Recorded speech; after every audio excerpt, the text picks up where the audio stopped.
battle of life. Man and the Battle of Life. Yeah. Okay. Okay, I'll start reading then. Go ahead. Man and the Battle of Life.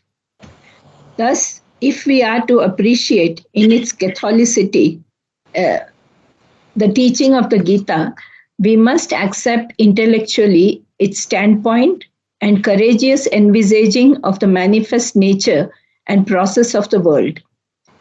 The divine charioteer of Kurukshetra reveals himself on one side as the Lord of all the worlds and the friend and omniscient guide of all creatures, on the other, as time the destroyer, a reason for the destruction of these peoples. The Gita, following in this the spirit of the Catholic Hindu religion, affirms this also as God. It does not attempt to evade the enigma of the world by escaping from it through a side door.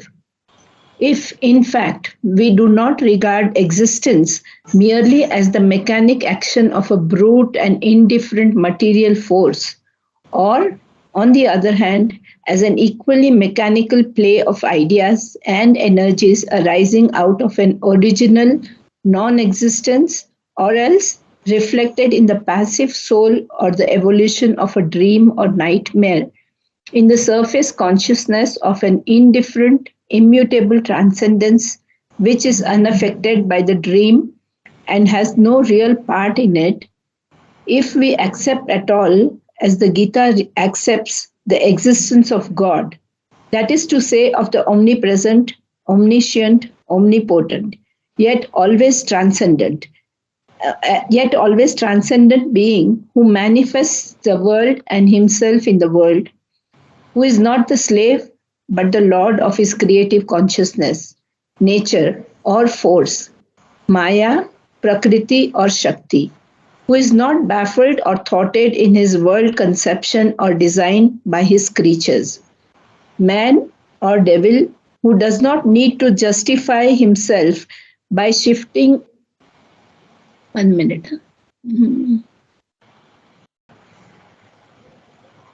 Who is not baffled or thwarted in his world conception or designed by his creatures, man or devil, who does not need to justify himself by shifting the responsibility for any part of his creation or manifestation on that which is created or manifested, then the human being has to start from a difficult act of faith. Finding himself in a world which is apparently a chaos of battling powers, a clash of vast and obscure forces, a life which subsists only by constant change and death, menaced from every side by pain, suffering, evil, and destruction, he has to see the omnipresent. Yes, he has to see the omnipresent deity in it all, and conscious that of this enigma, there must be a solution, and beyond this, ignorance, in which he dwells, or knowledge in which he dwells, a knowledge that reconciles. He has to take his stand upon this faith. Though thou slay me, yet I will trust in in thee. All human thought or faith that is active and affirmative, whether it be theistic, pantheistic, or atheistic, does in fact involve more or less explicitly and completely such an attitude.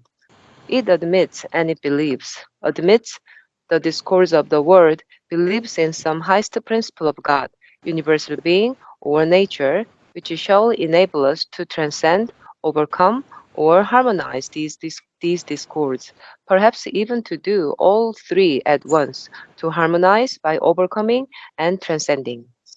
My God, this paragraph is absolutely a resume of his whole philosophy. It's a Mhm. fantastic thing. Each word we'll have to look carefully. A very interesting paragraph. Okay, let's start reading. Okay. Thus, if we are to appreciate in its Catholicity the teaching of the Gita, we must accept intellectually its standpoint and courageous envisaging of the manifest nature and process of the world. Okay, so if you accept the Gita, you have to accept its very, very contradictory ideas in the physical world. God is kindness, but He is also apparently cruelty. God is softness and sweetness, but He can also be the opposite if He wants. God is also omnipotent, omniscient, omnipresent, but He can be the opposite of all these things also in the physical world, not upstairs, not up, down. Okay, because everything is the divine. We are on the Advaita philosophy and Vedanta. Vedanta has this courage to say that everything is the divine. Okay, so we have to explain it, of course, but you have to start with a very difficult faith. The faith that God is also cruel, God is also bad, God is also vice and virtue, both. This is what you have to accept on faith. And the faith is not very easy. How can God be bad? How can God be cruel? But it's slowly He will explain. Okay, so this is what He's saying. You have to accept intellectually first, and afterwards also, absolutely in your whole being, you will accept that God is everything. Thus, if we are to appreciate in its Catholicity, Catholic thinking is very wide-minded. God is good, but He can also be the bad if He wants to be. The bad and good are terms which we use. For Him, there is no good and bad. There are only different possibilities. Okay, you have to see it in that way. Now, I go to the next sentence. The divine charioteer of Kurukshetra reveals himself on one side as a lord of all the worlds and a friend and omniscient guide of all creatures. On the other, as time the destroyer. Okay, arisen for the destruction of these peoples. He is put in inverted commas because he is translating. It is in chapter 11, verse 32. Okay, so Kalosmi लोकक्षयकृत प्रवृद्धो लोकान समाहर्तुम इह प्रवृत्त. I have come here to for the Kalo Asmi. I am time the destroyer. Lokakshaya, the destruction of the world. Okay, that's what he's saying. And Samahatum, I have come here to take away to her. Iha pravritta. I have come here to do that. Okay. Then he is saying to Arjuna, Hritepi tvam na bhavishyanti sarve yo avasthita pratyanikeshi yodha. That means he is saying that even without you, all these soldiers who are arraigned on the other in the other army, pratyanikeshu, yeah, even in that enemy, they will all be eliminated. Na bhavishyanti, they will not exist. They will all be killed by me, even if you don't cooperate. That's what he said. So, on the one side, he is the omniscient, omnipotent, omnipresent, and on the other side, he seems to be the opposite of everything, constantly destroying, but also creating. That's the whole point. If he was only destroying, that would be not good. But he is also creating simultaneously. Okay, so this is what he said. The Gita, following in this the spirit of the Catholic Hindu religion. Now he has put Hindu H cap religion because there is no Hindu religion actually. All the religions in India are coming from the Vedantic background. Okay, so Catholic means again, don't think it's a Catholic religion. It's a wide-mindedness, not narrow, not sectarian, but absolutely. Okay, it's very interesting. Today I was watching a video of the past president of Ramakrishna Mission. Okay, his name was Ranganath Swami. Very knowledgeable person, and he was saying exactly this: that the other religions are all stuck in their own ideas, but the Hindu religions are not stuck in their ideas. They are going on seeking. The others are not seeking. They are imposing their views on you. But in the Hindu tradition, you are always seeking. That's why you allow every type of seeking. You allow the Sikhs, you allow the Shaivas and the Vaishnavas, everything. You allow everyone free scope. That's the difference. So, but that's why he's using the word religion, but actually it is not religion because it's a way of life. The Gita, following in this the spirit of the Catholic Hindu religion, affirms this also as God. Okay? That also is God, the destruction. It does not attempt to evade the enigma of the world by escaping from it through a side door. All the other religions, mostly, they are escaping from a side door. So, the side door is what? Not here in the physical world is God, but up there in heaven. Okay, He is the. Nothing can be perfect here. Permanently, it is imperfect. That's the idea. That's a side door. They attribute all the bad things to bad in your view because of your limited instrumentation. But the Hindu religion says everything is God, there is only one. It's a graded existence. At the highest level, light. Slowly, slowly the light reduces and becomes in the physical world the darkness. But the darkness also is God, hiding himself from himself. That's the darkness. Then again, total consciousness on top. Slowly, slowly, slowly, the consciousness becomes less and less and less, and it becomes unconsciousness here. But unconsciousness is nothing but consciousness hiding itself. Okay. Knowledge, total knowledge, jnana. But it becomes ignorance here because knowledge has to diminish itself and become small and small. This question comes up, why it should become small? I have told you, I'll just give you one hint, you have to think about it. Okay. When the divine is there without the world, he wants to manifest the world. Okay. Like a poet, he has got an idea in his head about a poem, but he has not yet expressed it. It remains unmanifest in him. If he has to manifest it, he has to put it into words. And words are limitations. So exactly in the same way, when the divine wants to manifest all that is there within him, he has to limit the things. So limitation, diminution is absolutely essential to manifestation. So when the world comes in, it is subject to limitation and diminution. That's why there is imperfection. When something is incomplete, how can it be perfect? That's it. You can keep this in your mind, and that is how you explain the limitations and the so-called falsities of the universe and the physical world. So the Hindu religion does not do that. It courageously accepts that everything is God. If in fact, I'm reading the next sentence, if in fact we do not regard existence merely as a mechanical action of a brute and indifferent material force, or on the other hand, as an equally mechanical play of ideas and energies arising out of an original non-existence, or else reflected in the passive soul of the evolution of a dream or nightmare in the surface consciousness of an indifferent, immutable transcendence, which is unaffected by the dream and has no real part in it, if we accept at all, as the Gita accepts, the existence of God, that is to say, of the omnipresent, omniscient, omnipotent, yet always transcendent being, who manifests the world and himself in the world, who is not the slave, but the lord of his creative consciousness, nature or force, Maya, Prakriti, Shakti, who is not baffled or thwarted in his world conception or design by his creatures, man or devil, who does not need to justify himself by shifting the responsibility for any part of his creation or manifestation on that which is created or manifested, then the human being has to start from a great, a difficult act of faith. Fantastic Such a sentence. long, such a long paragraph. Absolutely, absolutely.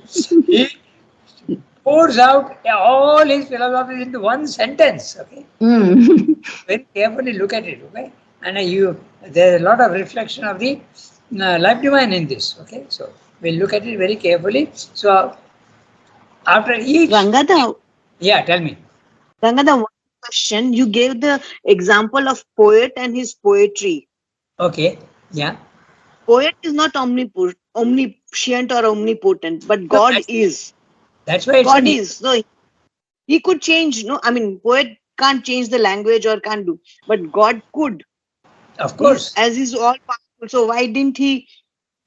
Why did he create the suffering or the difficulty? Okay. I'll tell you again.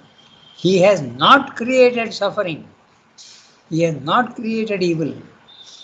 Keep this idea in your mind. When the divine is creating, I give you one very easy example which you have to extend to other things. Okay, he is creating light, for instance. Okay, that's the easiest to understand. Okay, he is infinite. You agree, Yes. Pallu? You Yes. agree that he is infinite. So his natural tendency will be to create infinitely. That's his nature. Agree? He is No, not going to create he something has got a limited. desire to create. That Pardon? means he has got a desire to create, like any human being. It's a way of speaking, yes. It's a desire to create because he wants to see what is within himself. Okay, it's a way of speaking. Actually, there is no desire in him at all. It's a very. There are things which we cannot understand at the physical level. So just follow the argument. Okay, the divine is infinite, and what he produces also will be in the nature of his own being. Just like as they say, when the artist is painting, he is only expressing what is within him. He can't express something which is not in him. Okay, whatever his nature is, that will come out. So he creates the infinite range of everything. As I told you, light. Okay, but you can apply this principle to many other things. We have spoken about it earlier also, but I am repeating. So when he creates light, is he going to create light only of one intensity? No. He'll create all the intensities possible. So he will create, as I make it very explicit, 1,000 watt bulb, okay, 5,000 watt bulb, 10,000 watt bulb, infinite light. He will create on one side. But on the other side also he is going to create a 50 watt bulb. He is going to create a night lamp 0 watt bulb. He'll even, why do you stop at zero? He'll go to minus. Okay. So he creates a whole range. Okay, this is the possibilities. The possibilities of the world are expressed. So you are interpreting the plus side as something good for yourself, and you are interpreting the limited side as something bad for yourself. But if you change your view, if you look from another angle, you will see that in the divine there is no good or bad. There is only plus and minus. They are only, as I told you again, another very interesting image we think of. Apply this image to everything, then you will understand. Say a soft breeze. He creates a soft breeze. What is he creating? He has created wind with a certain speed. And that speed is very soft and sweet. You love it. Okay. You enjoy it and say, ah, how nice. But suppose that wind, he starts increasing the speed. Remember, it is still wind only. But it is now very violent. It comes and destroys things. But it is only violent, it is only wind. So divine has created wind only. He has not created the what you are thinking is destruction and what you are thinking is pleasant. So Pallu, think about it. Yes. So the divine is not creating sin and virtue. You are seeing it as sin and virtue. He is seeing it as neutral. It is wind which is soft and wind which is hard. But it is wind. He is creating only wind in all the intensities possible. What? Is it convincing? That's what faith is required to. That's right. That's what he's telling you. A very difficult faith. The last Yes. phrase. A great and difficult act of faith. It's not easy for us to accept. That's exactly what he's saying at the end of this long sentence. A great and difficult act of faith. But at the physical level, we are subject to these contradictions. But when you go to the higher level of consciousness, you see the truth of this. Okay? This is another thing that you must keep in mind. That's why I go on stressing the gradations. Okay? At the Yes. highest level, full consciousness. At a slightly lower level, less consciousness, less consciousness, less consciousness. Finally, in matter, no consciousness at all. Now, if you go upwards and not downwards, when you come down, there's a diminution.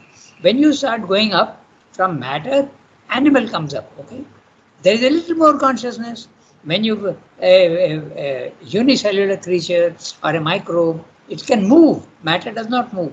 Then when you come to a slightly larger insect, it has got even more consciousness. You come to a cat and a dog, even more consciousness. But cats and dogs also have a limitation of consciousness, and they have also a certain stage of consciousness.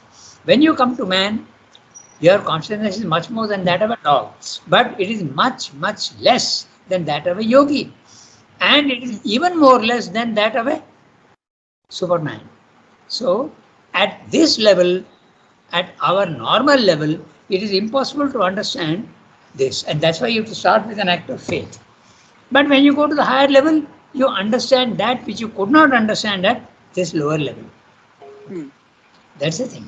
And ultimately, knowledge is not cannot be put in words, because words are limitations. So your knowledge becomes sight, it becomes intuition, it becomes direct perception of truth without words. Okay? So But then what we are talking about, that in the physical world, everything will change. We are trying that, no, that it has to come in the physical world. At that time, that limitations will go away. yes, and the method is yoga. That's right. But you have to put a great amount of, you have to start with faith and then start practicing yoga. Okay? It's a very interesting image that today, I told you about that Ranganath Swami, he was explaining in Australia. He said that the divine is there in you, hiding, but your nature is all imperfect and you have to bring it out. He says it's exactly like a matchstick. Okay, it's a very interesting image that he gave. A matchstick has got fire in it. Do you see the fire? No. You touch the matchstick, it is absolutely cold. That's the physical world. But there is fire. How do you make the fire? By striking. And when you strike, striking is yoga. Okay? By that you awake the fire in yourself.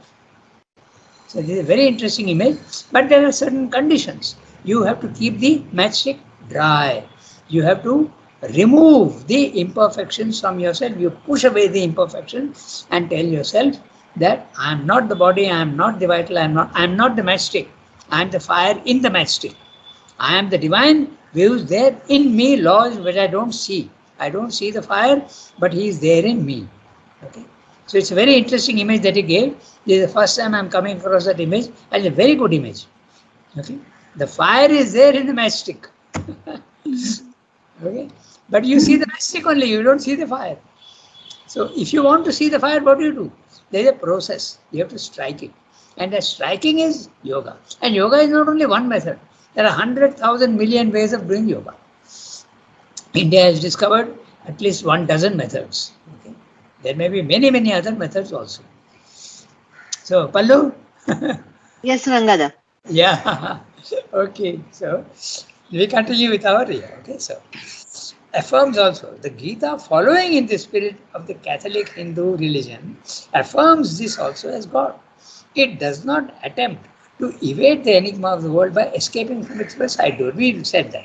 Now, if in fact we do not regard existence merely as a mechanic action of a brute and indifferent material force, or on the other hand, as an equally mechanical play of ideas and energies arising out of an original non-existence, or else reflected in the passive soul of the evolution of a dream or nightmare in the surface consciousness. I have to stop here because we have to explain what is this brute and indifferent. Okay, so we have to go step by step.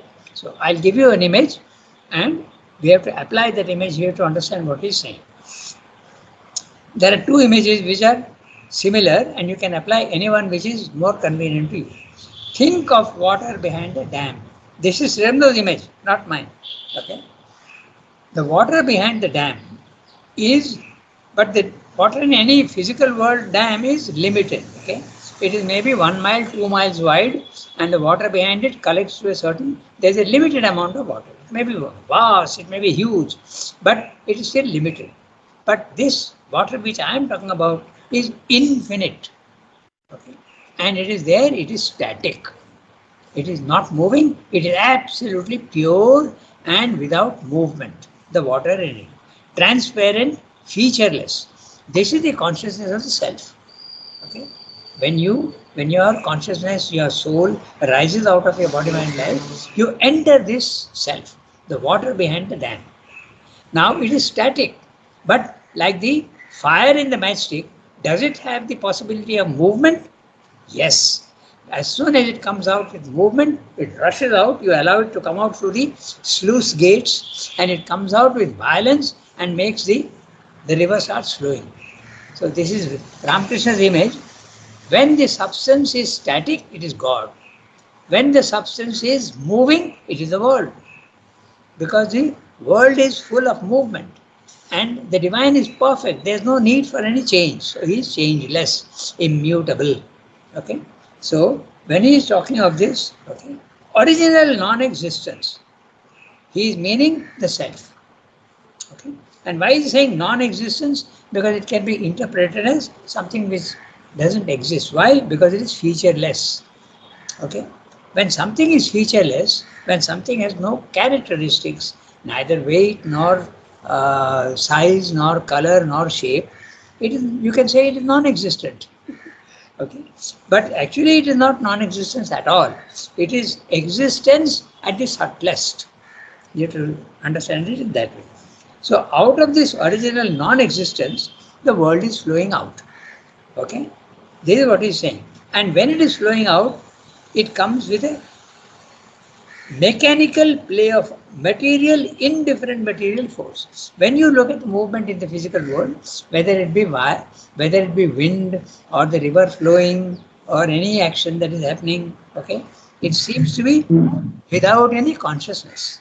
So that's why brute and indifferent material force, okay, mechanical action. But when you go to another level of consciousness, you see that that which you were seeing as mechanical and unconscious is really not so. At our level, we see only the matchstick. But when you go to the next level, you see, Arey, fire is involved there. I can bring out that fire. I can see the divine in it. Okay? This is the what he's saying here, lower down, Maya Prakriti Shakti. Okay? This is a huge chapter in the Life Divine, and he explains the 3 levels. That's why I'll keep repeating this 3-level business. It's very important and very interesting to understand this basic concept. There are 3 levels. Okay? So he's talking about the Maya Prakriti Shakti, and the levels are like this. Level 1, you are identified with your body, mind, life. You are in ignorance. You are seeing the many. I have repeated this many times, but it has to be settled in the consciousness. Okay, this is level 1. We are in ignorance. We are in the imperfection of the physical world. We see dualities and we think that they are real. Okay, we see good and bad, hot and cold. These are the dualities. This is level 1, and you feel that's absolutely true. You see only the matchstick. You don't see the fire in it. Go to level 2. You start seeing the possibility of the fire. You see that there is a divine, and you yourself are in a consciousness where you see the lower as only brute material force. But you can also see that the possibility of a divine is there in it. So there is a division. The 3rd level, you get the power also to change what is there at the lower level. So Maya, Prakriti, Shakti. I'll briefly tell you the 3 levels. Maya is level 1. You see the physical world, okay, and you feel that it is real, okay. Prakriti is the level 2, okay, which is you see that you are in a consciousness, but you see the physical world as brute, material, mechanical action. That's level 2, okay. Then you go to the 3rd level. You are in the Shakti. You are the divine. You are the Ishvara. You are the Lord of the universe. So these 3 levels keep in mind. Okay. Level 1, ignorance and limitation, okay, and absolutely multiplicity. These are the characteristics of level 1. Level 2, you start seeing the oneness. Okay. You see the multiplicity. It's not that you don't see. When your man is spiritual and he has reached a level of consciousness, he is seeing the physical world. He is seeing all, but they don't seem to have any reality. They all seem to be only shadows. Okay, so there's a difference. And at the third level, and in this level 2, normally you don't have any power. You are only witness. You are just watching. That also is there in the sentence. Indifferent, immutable transcendence. Okay, you are just watching the physical world without any desire to even change yourself. Then the third level, the possibility of changing everything in the physical world also comes in. Okay? So now we go back to our the original non-existence is the self, the Brahman, okay, the Atman, which is featureless and immutable, infinite, eternal, okay, or else reflected in the passive soul of the evolution of a dream or nightmare. Okay, the passive soul is level 2. Level 2, you are soul consciousness. You are not body consciousness anymore. You are soul consciousness, but you are passive. You are immutable. You are not interested in changing anything below. You are just watching. Okay? Or the evolution of a dream or nightmare in the surface consciousness. When you are in that passive soul consciousness, you see the physical world as a dream or a nightmare. It depends on how you are looking at it. Okay? Some people see it as a nightmare. Why? Because you are seeing all the imperfection and all the cruelty and all that, and you see, my God, what is all this?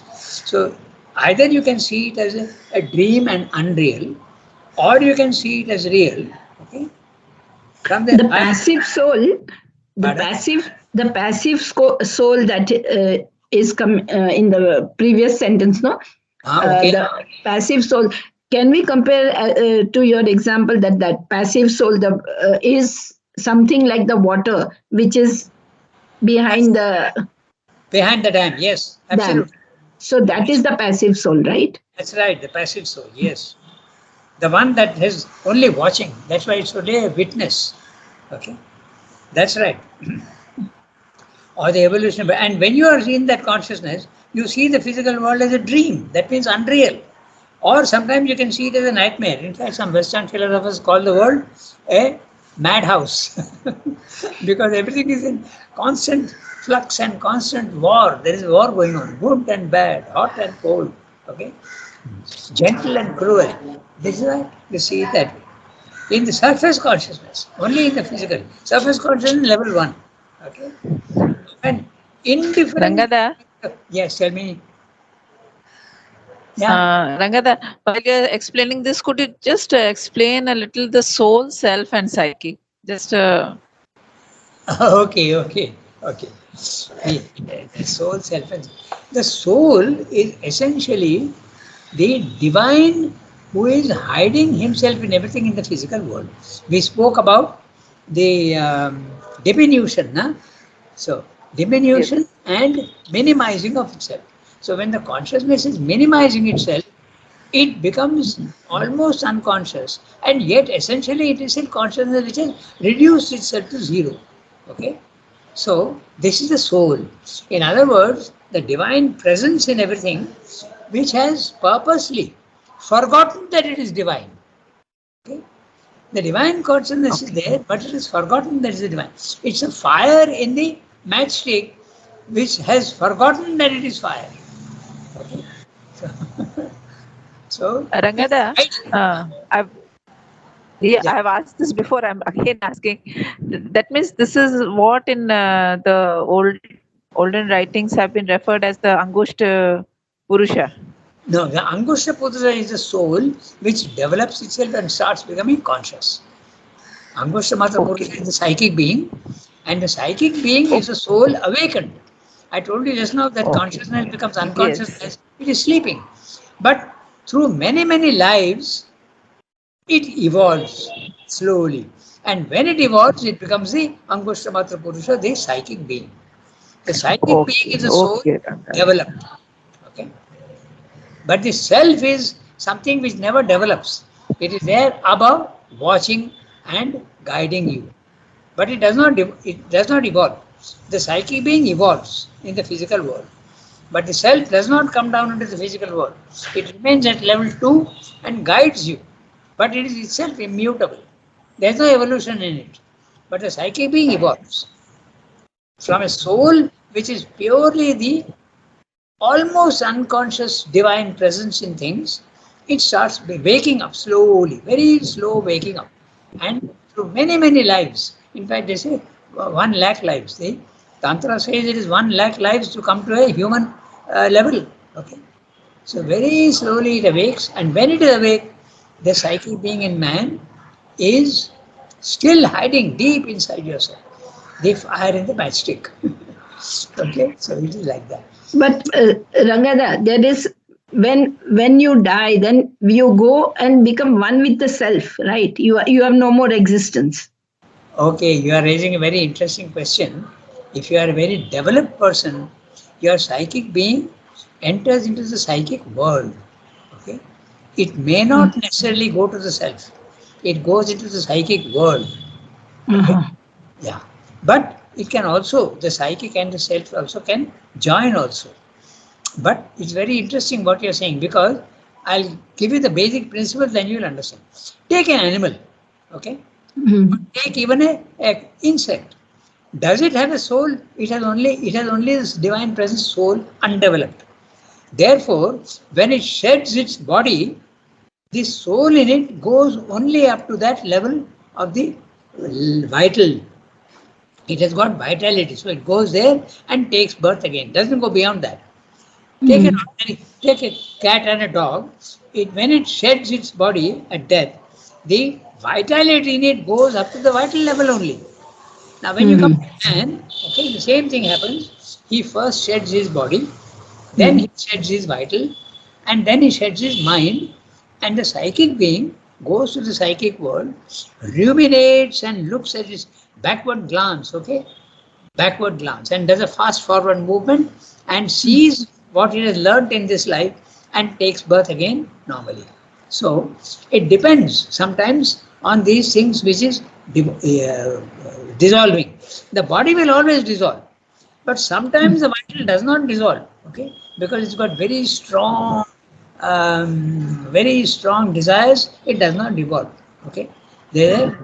So it goes only up to that level. It's very interesting because all the cases of reincarnation that is coming up, okay, very interesting. I'm just telling you, you have to think about it and see. So the reincarnation, every case that is available in on the internet and which is available to scientists and researchers, it's only with accidents, murders. Very interesting. Okay, accidents and murders. Not a single case which is known for reincarnation is that of a yogi. Natural death. The yogi himself knows that he is reincarnating. But the ones who are reincarnating, because they come back from the vital world and their memories are fresh. Okay? The life is not dissolved, the memory is not dissolved. You come back from that low level. Okay, that's why there are very interesting videos, but it's really worth discussing all this because it enlarges your thinking. There's one very interesting video which has come out recently. A man is murdered. Okay, it was in North. He had a shop. He was selling it. He had a shop, and he was about 35 years old, and someone shot him dead. But when you are shot, your life is ended prematurely. Huh? It's not mature, premature. So his being had so many desires which were unfulfilled. So he went up to the vital world and took birth again. And he became, when he was a 3-year or 4-year-old boy, he's talking about his old life. It's there on the internet. It's very interesting. Okay. And he's saying, he says, I was in this town, I had a shop. He's remembering all this. He's a 5-year-old. Okay. Not even 5 years perhaps. And they took him to that place. And he's looking at this 25, 26-year-old woman and saying, you are my wife. Okay. Don't you recognize me? He gets angry. He says, I'm your husband. So it depends at which level you are. So sometimes you can go up to the vital level and come down. Sometimes you can go up to the mental level and come down. But if you are a fully developed person, the body is shed, the vital is shed. Vital means your individual vital formation dissolves and goes away. Sometimes it doesn't dissolve. And when it doesn't dissolve, okay, it tries to satisfy the desires which it did not have. And that becomes a ghost phenomena. Okay. It is nothing but the vital formation which is not dissolved easily. Sometimes it does not even know that it is dead. Okay. There is a very interesting case in the ashram of a man called Benjamin. Mother says that when he passed away, he did not know that he doesn't have a body. So, when he used to go to mother, it's a very interesting thing. All these things, they help to understand. When he used to go to mother, he used to comb his hair, absolutely flat. He used to comb his hair and go to mother. Okay. And she says that when he is coming to me now, after he is passing away, it's vital, okay, he's still, the vital also has the same body look. Okay, his hair is all combed like that, and he's coming and complaining to mother. He's saying, why are they going on changing things in my room? Okay, so mother had to explain to him that you don't have a body anymore. Very gently she has to say that to him. Okay. So Ranganath, that is not the soul going to the mother or the vital? No, not the soul. No, not the soul. The soul is there in the vital. As I told you just now, there is the soul in the body, it is there in the vital, it is there in the mind. The mind is there in the vital, and the vital is there in the body. Okay? It's like a Russian doll, as I told you. And the soul is inside all that. But you're not conscious of the soul. Okay, so that's exactly what happens. Don't think that as soon as you die, you are aware of your soul. No, it's not like that. Only in very developed human beings, you become the psychic being realizes that it's without a body. But sometimes it can happen that you don't realize that. Okay? All sorts of possibilities are there. So, anyway, we'll continue this discussion next time. What I've told you today, you think about it. And if you have more questions about reincarnation, is very, very interesting. Okay? But invariably, even in the West, those cases which are known, they are always because of accidents or murder. Murder because your life has been ended prematurely and many of your desires which you want to are not Wash satisfied. and then Sunny. Yeah. Rende bottle around 10:30 bring both. 10:30 around. Okay. So we stop. Rangata, what about just one question, last question? What Okay. about is it that we take birth immediately somewhere? That is the belief that we die here and we immediately take birth in some other body, which is. No, it depends on the soul condition. Okay. Normally, a developed human being, when you go into the higher world, there is no time there. But if you want to think in terms of time, Sarvada says, normally, there is no absolute rule at all. As I told you, these cases, it's almost immediate. Okay, you go to the vital and come back. But if you don't go to the vital, you go to the mental, and then from there you go to the psychic world. It takes time. So 2 years, 3 years, okay, and sometimes. So there is not a general rule that you die and you take birth immediately. It's not like. Absolutely not. Absolutely not. Yeah, because in Jainism they say that the moment you die, immediately you are born somewhere else. No, that's absolutely wrong. That's completely wrong. Immediately you don't take birth. Okay. So, okay. What about Mother and Shriram though? They are there still in this without taking birth. They are still there in the subtle world. Okay. So an animal takes birth almost immediately because it goes only up to the vital level. In gradation of consciousness, there is the body, there is the vital, there is the mind, and there is the psychic. Okay, so it depends at which level you are. Then you go to that level and come back. Rangada, the Benjamin's ghost, is it Purusha or Prakriti? No, it's not Purusha. It is purely the vital force. So that's purely the Prakriti. prana. It's a formation of prana. In fact, you can measure that with a what is called a Geiger counter. Okay, you can measure the intensity of that. The ghost is nothing but a limited formation of vital force. It's purely a vital force with a mind in it. Okay, so it is conscious force. The wind is also vital force, but there is no consciousness in it. But in a ghost, there is a certain consciousness in it. Okay, because the mind is still there. You are an individual. Now you have shed your body.